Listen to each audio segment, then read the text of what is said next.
lagi menjelang siang, bertemu lagi dengan Bapak di pelajaran prakarya. Apa kabar semuanya? Sehat? Ya. Hari ini untuk pertemuan kita hari ini kita akan praktek ya. Sebelum kita akan mengadakan praktek, Bapak akan menjelaskan dengan singkat ya penjelasan-penjelasan mengenai kerajinan yang akan kita buat. Beberapa minggu lalu kita sudah belajar mengenai ragam material, kemudian budaya non benda apa saja, ada tarian cerita rakyat, ada dongeng dan lain sebagainya. Nah, dari semua itu kita akan aplikasikan dalam sebuah kerajinan. Ya, ini adalah inti dari materi kita. Jadi, tolong kalian perhatikan. Sebelum Bapak akan menjelaskan tugas ya yang akan kita kerjakan, Bapak akan menyampaikan sedikit mengenai produksi kerajinan. Ada tahapan sebelum kita membuat sebuah kerajinan. Tahap-tahapnya yang pertama yaitu adalah pembahanan. Apa yang dikerjakan dalam pembahanan yaitu mempersiapkan bahan atau material agar siap dibentuk ya. Kemudian setelah bahan-bahannya dikumpulkan, maka tahap selanjutnya adalah pembentukan. Nah, pembentukan itu adalah kita membentuk bahan-bahan yang sudah dipersiapkan tadi menjadi sebuah bagian-bagian dalam kerajinan. Misalnya dalam kita membuat sebuah kursi ya, kita bentuk dulu bagian kaki, bagian sandaran, dan bagian dudukan dan lain sebagainya. Nah, dalam pembentukan ini ya sangat tergantung dengan material yang akan kita gunakan. Misalnya kalau material yang kita gunakan adalah kertas, biasanya dibentuk dengan cara dilipat. Lain halnya dengan kayu atau bambu atau rotan, biasanya dibentuk dengan cara dipotong atau dipahat. Nah, begitu juga besi dan logam, biasanya itu dibentuk dengan pembengkokan, teknik las, dan juga pengetokan. Nah, jadi sangat tergantung dengan bahan yang akan kita gunakan untuk membuat sebuah kerajinan. Tahap selanjutnya setelah kita selesai mengadakan pembentukan, maka tahap selanjutnya adalah perakitan, yaitu kita menggabungkan bagian-bagian yang sudah kita bentuk menjadi satu kesatuan. Misalnya contoh kursi tadi, kita gabungkan bagian kaki dengan bagian sandaran dan juga bagian dudukan. Nah, itu adalah tahap perakitan. Nah, setelah perakitan itu selesai, maka tahap yang terakhir yaitu adalah finishing.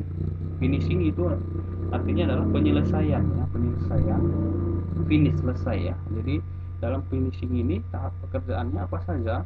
Yaitu biasanya pekerjaannya hanya bagian-bagian pekerjaan-pekerjaan ringan, misalnya penghalusan atau pelapisan permukaan atau pengecetan. Nah, di sini adalah tahap finishing.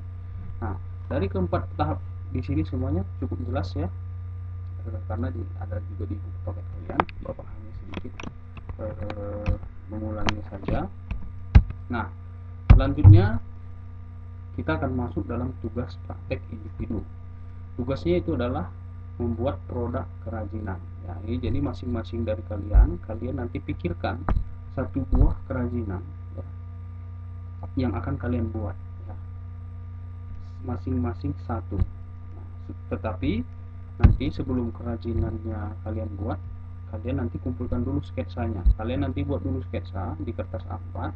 Misalnya kalian ingin membuat tempat pensil, misalnya kalian gambar dulu tempat pensilnya, bahannya nanti apa saja kalian tulis di situ. Kemudian nanti kalian beri keterangan bahan-bahannya, kemudian tulis nama dan kelas. Nah, nanti sketsa ini kalian foto kirim ke Bapak. Ini tahap pertamanya sebelum nanti kalian akan membuat kerajinan. Nah, Bapak perjelas lagi tugasnya. Nanti bahannya kalian tentukan sendiri.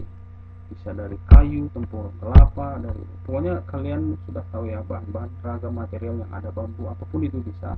Nanti akan Bapak tunjukkan ya beberapa contoh produk yang sudah jadi. Kemudian fungsinya juga bebas, bisa pakai atau hiasan. Bentuknya bebas, bisa 2 dimensi, bisa 3 dimensi. Dan kalau kalian sulit untuk memikirkan sebuah karya, kalian bisa meniru dari salah satu yang ada di internet. Nah, ini Bapak permudah lagi. Karya yang di internet bisa kalian tiru, tetapi kalian modifikasi ya, jangan kalian tiru 100%. pensil. Jelas ya?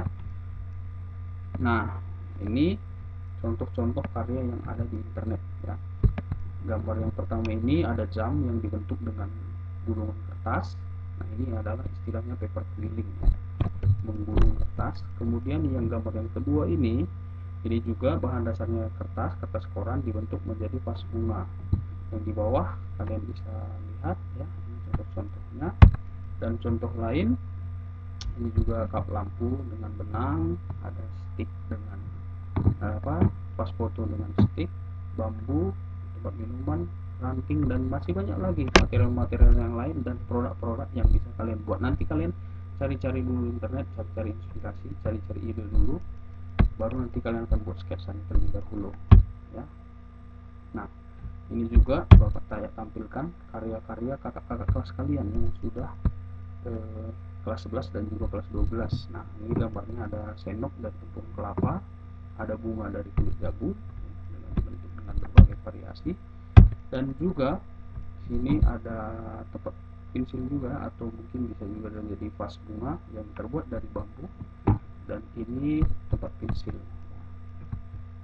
Nah, masih banyak lagi, nanti kalian bisa searching aja di internet. Indikator penilaiannya adalah supaya nanti kalian bisa fokus ke sini. Yang Bapak utamakan di sini adalah keunikan. Keunikan artinya belum pernah ada kalian ciptakan. Kemudian kreativitasnya kalian bisa tambah-tambahkan dengan variasi-variasi. Kemudian fungsinya jelas, apakah fungsi pakai atau fungsi hias. Kemudian keindahan, dari segi keindahan pun menjadi faktor penilaian, perpaduan warnanya dan lain sebagainya. Kemudian kerapian ya, artinya harus rapi, bersih ya. Kemudian kekuatannya jangan mudah lepas, dan juga ada unsur budaya daerah. Nah, yang ada unsur budaya daerah ini maksudnya adalah misalnya kalian membuat sebuah tempat kecil, kalian buat motif kelapa barat. Nah, ini sangat menambah poin plus ya. Atau mungkin kalian membuat sesuatu yang menyerupai rumah adat kelapa barat. Nah, bebas ya, nanti kalian pikirkan, dan waktunya cukup panjang ya. 2 kali pertemuan ini kalian akan membuat kerajinannya, jadi sangat lama, 2 minggu dari sekarang. Jadi tolong kalian persiapkan sebaik mungkin dan sebagus mungkin. Mungkin cukup sekian untuk penjelasan tugasnya. Kalau misalnya ada yang mau ditanyakan, nanti bisa WA ke WA pribadi Bapak. Dan terima kasih untuk kerjasamanya, dan juga atas perhatiannya Bapak ucapkan terima kasih. Jua-jua, mantap.